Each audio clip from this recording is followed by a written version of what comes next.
vidéo du programme Cobright Academy sur Evolve, je vais vous faire un petit tour d'horizon de l'interface, parce que Evolve c'est un outil extrêmement productif, mais très orienté design, donc l'approche est un tout petit peu différente des autres produits que vous pouvez avoir l'habitude d'utiliser. Et notamment dans sa principale caractéristique qui est ici un arbre de construction complet en surfacique qui permet de revenir même jusque à la modification d'un point que vous avez pu faire. Donc pour pouvoir être aussi performant en forme fluide, Evolve a un état d'esprit un petit peu particulier que je vais vous exposer maintenant. Alors sur la gauche, vous voyez une barre d'outils. Alors, Evolve, c'est un outil hybride, donc qui fonctionne en surface et en solide. Et c'est au cours de la modélisation qu'on va donc décider de si on veut travailler en surface ou en solide au fil de l'eau. Il y a beaucoup de calculs temps réel dans Evolve, donc il faut une carte graphique relativement puissante.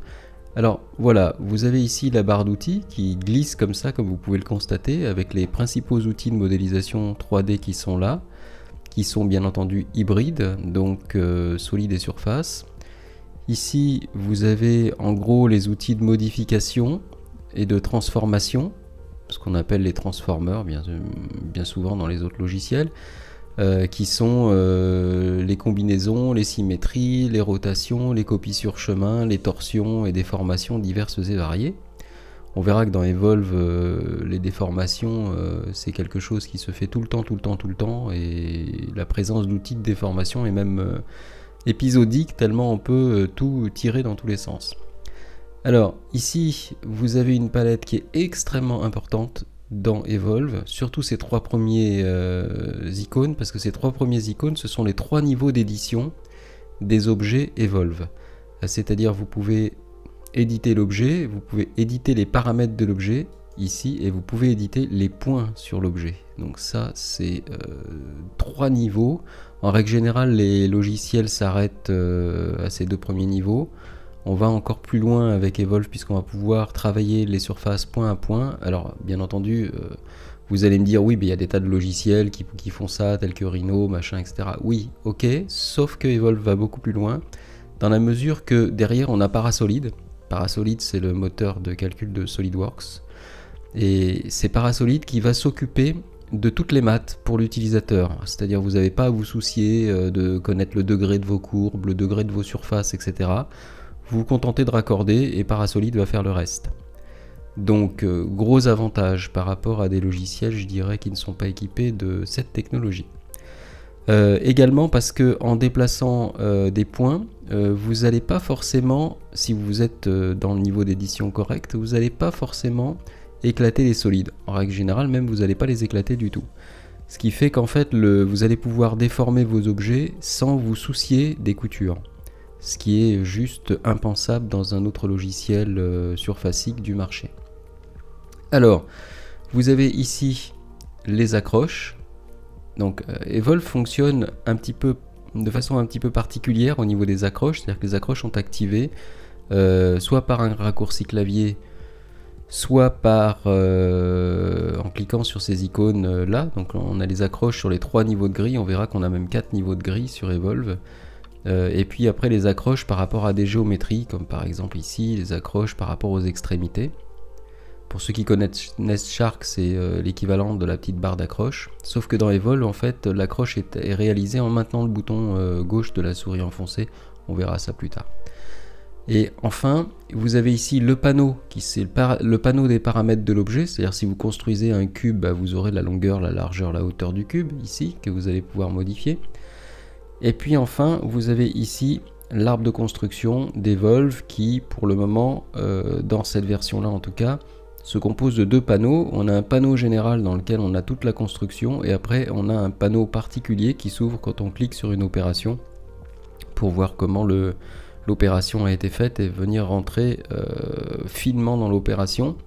Et c'est en règle générale dans ce panneau-là qu'on joue. On joue pas trop dans celui-là. Celui-là, on va se contenter de sélectionner ce qu'on veut modifier. Et c'est dans ce panneau-là qu'on va venir modifier. Ensuite, vous avez donc 4 vues. 4 vues dans lesquelles que vous pouvez agrandir en double-cliquant sur la barre qui est ici. Vous double-cliquez, vous agrandissez la vue, vous redouble-cliquez, vous repassez en 4 vues. Hein, donc voilà. Et donc cette fameuse grille avec ces niveaux, ces divers niveaux. Par exemple ici, si je zoome avant, voilà, je vais donc accrocher au dixième de millimètre. Si je zoome arrière, je vais accrocher au millimètre, etc. Hein, donc vous allez pouvoir comme ça avoir accès à 4 niveaux de grille.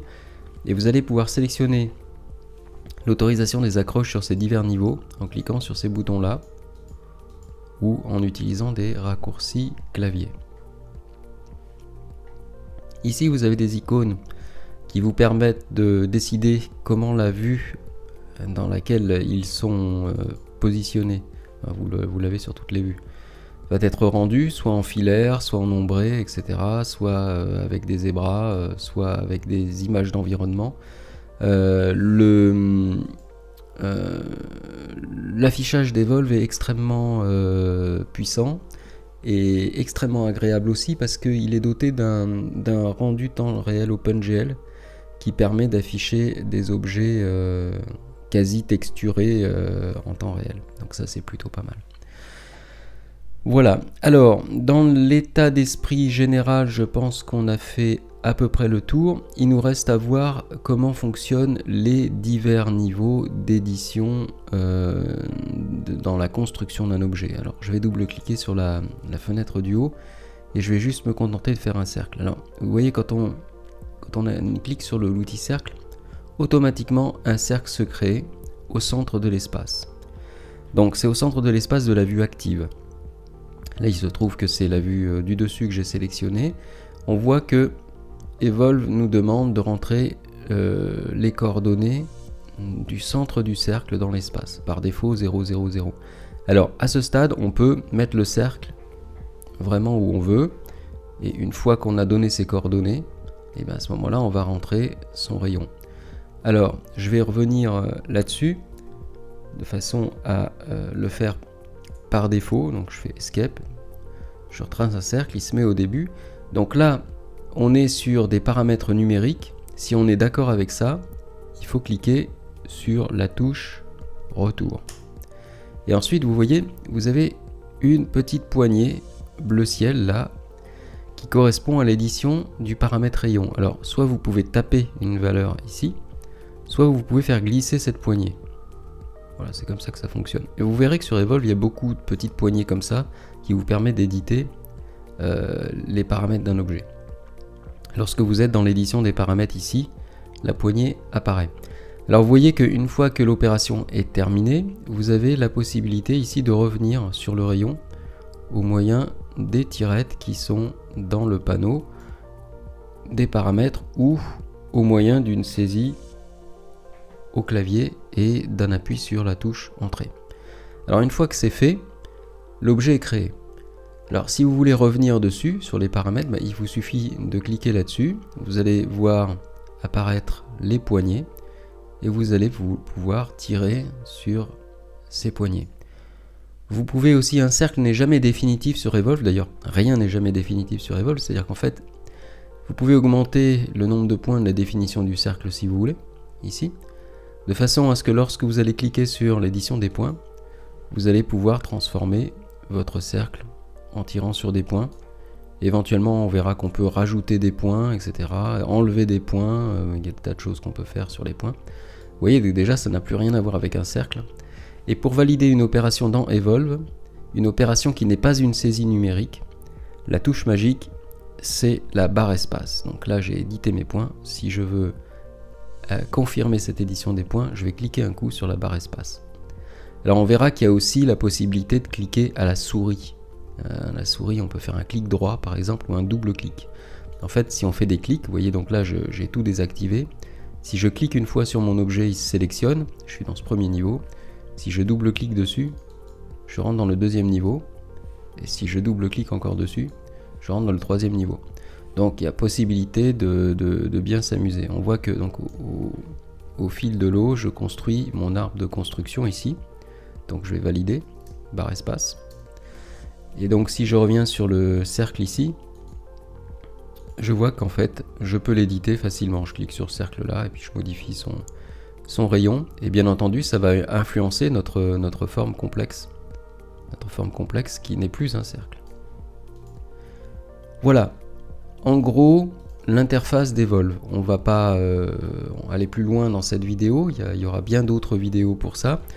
Je voulais juste que vous compreniez bien l'état d'esprit du produit. Donc un produit hybride avec 3 niveaux d'édition. La construction des objets, l'édition des paramètres de l'objet construit et l'édition des points de l'objet construit. Le fait que nous pouvons agrandir une vue en double-cliquant sur les fenêtres. Le fait que l'on a un arbre de construction complet. Qu'il y a 2 touches qui permettent la saisie des valeurs et la validation des opérations, qui sont 2 touches différentes. La touche entrée sert à valider des valeurs numériques qui sont rentrées dans la barre en haut lorsque vous éditez un objet. Et la touche barre espace qui permet de valider la création d'un objet, que vous pouvez valider aussi par un clic droit sur le bouton de la souris. Voilà un petit tour d'horizon d'Evolve. Alors bien entendu après vous pouvez travailler ces objets qui sont des formes de base. Vous allez pouvoir, mettons, les extruder. Alors pour ça il y a diverses fonctions. On reviendra dans les prochaines vidéos, mais juste pour vous montrer l'aspect, comment dirais-je, l'aspect hybride d'Evolve. Donc là on va faire une extrusion. Vous voyez qu'à ce stade en fait on ne sait pas encore si on travaille en surface ou en solide, on n'a pas décidé, donc là on est en surface par défaut, mais que si on veut dire maintenant on veut du solide, on va cliquer ici sur des capuchons pour fermer, et à ce moment là on sera en solide. Voilà, donc ce qui est très très souple, puisque bon, bien entendu on va pouvoir tout modifier un petit peu comme on va vouloir, puisqu'on va sans cesse faire des passages entre le mode surfacique et le mode solide de façon totalement fluide. Voilà, j'espère que cette petite vidéo d'introduction vous aura aidé à prendre en main cette interface particulière, et je vous retrouve très bientôt dans une prochaine vidéo.